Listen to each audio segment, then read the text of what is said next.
This is Humble Beginnings with the Priest. Get Brian on Instagram.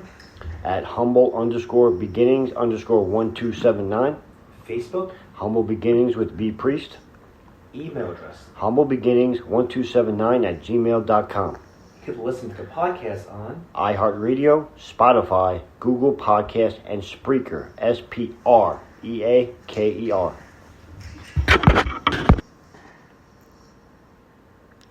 All right, everyone. Good afternoon. Welcome to episode 12 of Humble Beginnings with B Priest. It is Monday, April 11th, 2022, 2:48 p.m. So just to wrap things up, last week's episode 11, we did the interview of one Brian Priest, what he does now on the job. Today we're going to talk about some people they come encounter with, that he tries to help. All right, Brian, welcome back to the podcast. How you been, man? Good, man. How you been? I'm good. How was your weekend? The weekend was good. Good. Heard you met up some really nice people. That's cool. A little celebration. Anyway, so let's hit things off. How's the healing coming along? I know you're kind of injured and probably going to be taking off, not doing much physically for a little bit, right? Well, yeah, we'll see what happens. I broke a bone in my forearm. Okay. It's been a few weeks out, so I go back next Monday to my orthopedic, and they'll let me know the timetable for return, like just see how it is. And then I'm dealing with one other injury that I'm not sure it's an injury or not. I got a shot in my leg to see how the hip is working. So if the shot works, then it's the groin. That means it's healed. Yeah. I mean, if I can run my full speed without basically any kind of nagging injuries or pulling. Yeah. But if it doesn't work, then it's the hip. And then it needs arthroscopic surgery. But it's an outpatient surgery, so it basically means when you go to the surgery, you walk out that day. So it's not a major surgery. I did have major surgery in the past, 2 of them, but so I understand how that feels. So I'm just kind of going through that part of it. Okay. All right. So let's start. Let's get exciting here. So we talk about what you're doing now in the jobs. So can you call maybe the most interesting, most difficult case you came across, or was it like a crazy story you can think of? So mine, I wouldn't say it's not like a long one, but it's a interesting kind of different story. I think I forgot what town we were in, somewhere in Suffolk, I think maybe in Copag maybe, and it was a father who was from Thailand, and the mother was Polish. Mm-hmm. But the mother wasn't there at the moment. But the father, it wasn't her daughter's original father. He was like the stepfather. Okay. And she had a lot of issues. They actually locked her in an upstairs apartment, I guess, how you want to house. I think it was an apartment, like an upstairs. They have another floor, and they locked the door, and they would feed her by knocking on the door and letting the food on the bottom of the stairs, and when she would open it, they'd give her the food and then lock her back in. That's horrible. So yeah, it was like a horror movie, but when you walked into the house, it was like a hoarder's nightmare. Oh, wow. So you could not move. It was like, if we were live more, if you could see my visual, it's more like you had to kind of move your shoulders in just to get around things, and there was cats and dogs. Probably I had 12 cats, and it smelled like urine. Did you say 12 cats? Yeah, I think I had 12. Oh, and there was a dog goodness. that was in a cage, skinny. There was stuff everywhere. It was a very weird environment. And when we went to her, me and my partner, we knocked on the door. She was coming down. She was spitting, growling, and talking in Polish. Wow. Wait, this was the mother? Or? No. This was the daughter, the one we were going to see. So she was the client. The mother was Polish. The father was from Thailand, stepfather. Yes. And then the daughters who we were going to see, because they said that she was not well, she was not eating, not showering. She never comes out. Do you recall how old this girl was? I would say she's about 38. Okay. Around that age. Yeah. Oh, just a woman, 38. Wow. Yeah. And she came down spitting, growling, talking in Polish. Okay. It was barking. So now I have a question. At what point, who makes the decision at this point for you guys? We might need to call the cops on this. Do you just, so this particular case, how did you guys deal with it?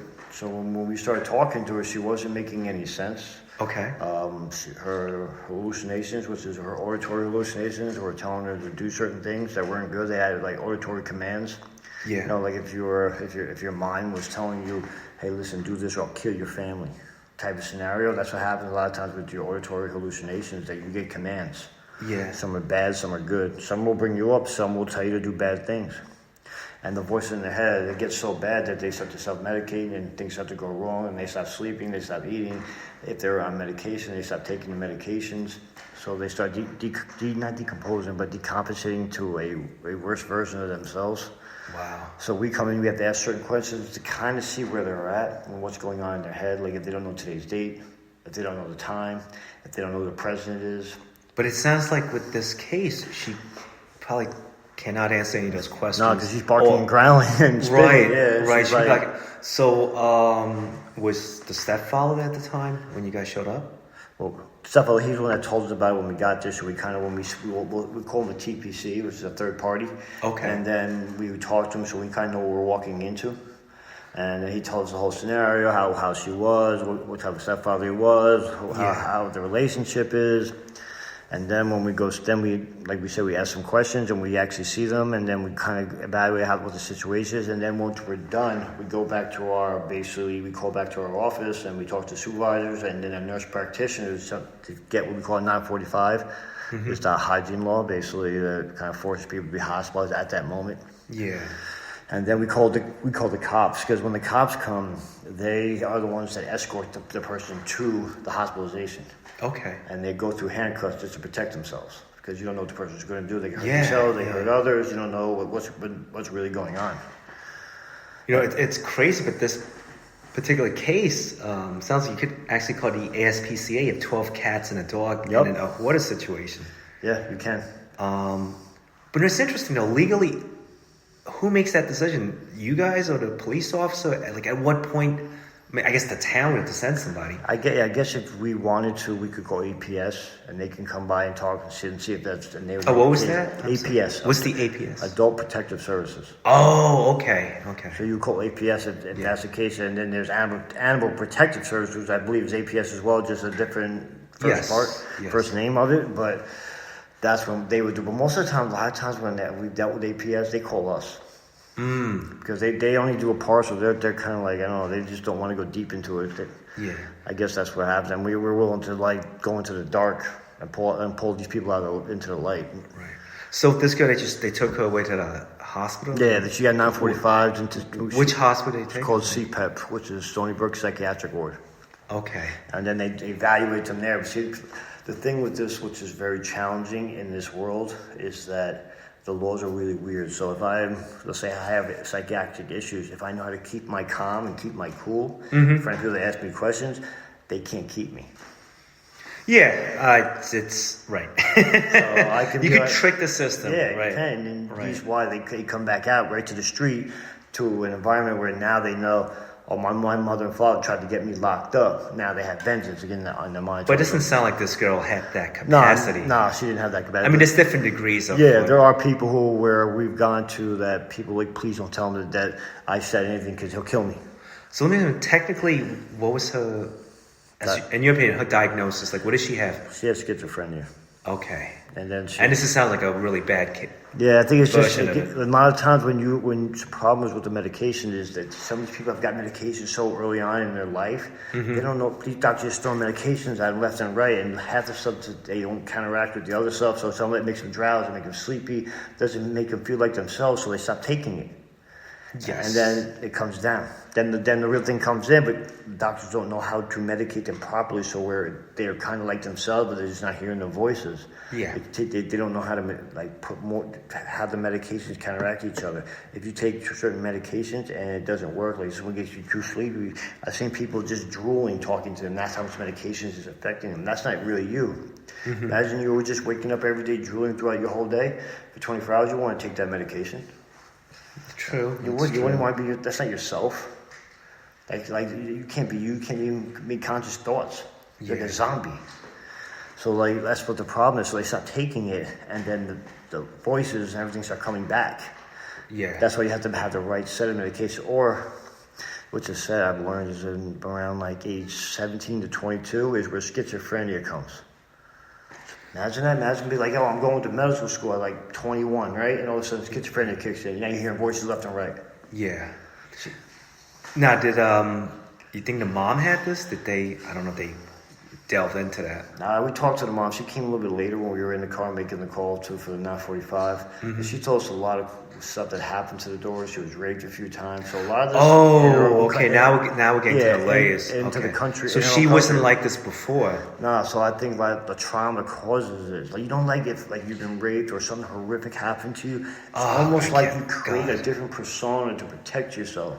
You almost have to, because then your mind would you would not want to be here. Yeah, like remember that movie was a comedy, and Me, Myself, and Irene with Jim Carrey. He created a persona that was stronger. His name was Harry. Yes. Like, it was a different person, split personality. Yes. And he created something was stronger that could stand up for himself when to protect the inner self. It's like my inner self. I'm weak. I have no confidence, and then this other part of me I create to make sure that I am confident. Almost like that movie. What's that movie where he had like 12 split personalities?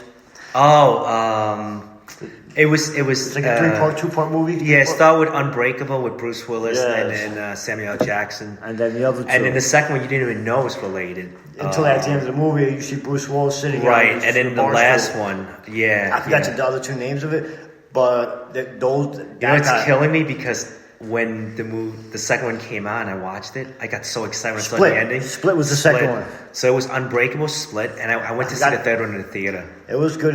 I forgot what the last one was. I forgot what it was called. It was pretty good. Like it was kind of cool to show you what. So she was like that. She was like that. She created something in herself to protect herself. The guy who plays I think he plays not Magneto. He plays Professor X in XMen. Yes. See, we're not just we bring pop culture into this too. It's about movies too. But by the way, that's a great trilogy in my opinion. I like that. Unbreakable, Split, and I forgot the last Glass. Because it's like Glass. Yes, that is pretty cool though. Kind of shows you. Wow. But any history on this girl's biological father? They didn't really tell us much about the father, but they did tell us that when she was in, she has a sister, and they were. She had a sister. Yeah. What's the story on her? Her sister was pretty good. This girl though, and she was there. She was at the house. I think the parents when she was younger tried to force marriage.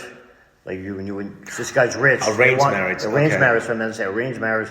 And the guy that she was supposed to be arranged was established, had money, and so they put her into that. But the guy was abusive. He didn't care about her. He beat her. He did a lot of stuff to her. You talking about the sister who went through this? No, the girl that had schizophrenia. That's part of her past. She had rape in Poland, came here, arranged marriage, and then that happened. So they said she was fine until she's in the beginning of the relationship, but then as they started talking to her, it got worse and worse. And then she came out like, the guy raped me, the guy beat me, the guy berated me. All right, so I'm no expert, but I'm just gonna assume that all that stuff probably made her who she is today. Mm-hmm. Wow, that's. How do you sleep at night? I don't mean a bad way. Seriously, my heart goes out, and as much as I could say, wow, I feel for her, but you met this girl, you have a face, and I hate to say this, but 24 hours I'll probably forget about. Not that I forget, but it's just mentally I have to be able to move on. Yeah, that's the challenge with the job. But then, what do you do to de-stress? That's a part of what you went through. That's the only good thing I like about where I work is just further out. So when I drive home at night, I put on certain music, relaxing music, and I kind of just unwind myself. Yeah. If I live 5 minutes away, it'd be more of a challenge. That's where meditation comes in. That's what we've done in the previous podcast episodes. Yeah. You know what I mean? How to unwind, get out your own head. You know what I mean? Read, write, take a walk, listen to music, go by the beach, go get by the water, get that stuff out your head because it does wear you down a little bit because you're dealing with people with a lot of issues. So you're always using your mentality energy to help them. The sad part about a lot of these cases is these people will return back to where they are. Even if you get them medicated, some will do the right thing, but a lot of times it's just an ongoing cycle. Same thing. Revolving door, right? You help them in the field, bring them to the hospital, they get medication, they come out, they do well, they have the appointments, they stop going to appointments, they don't like the medication's not working, the medication doesn't work, they start to decompensate, the voices come back, and they keep going down, they don't eat, they don't shower, we're back at it again. I would hope that... And that's through their whole life. Some people have it, doing that from like 22 to like 60. I can't.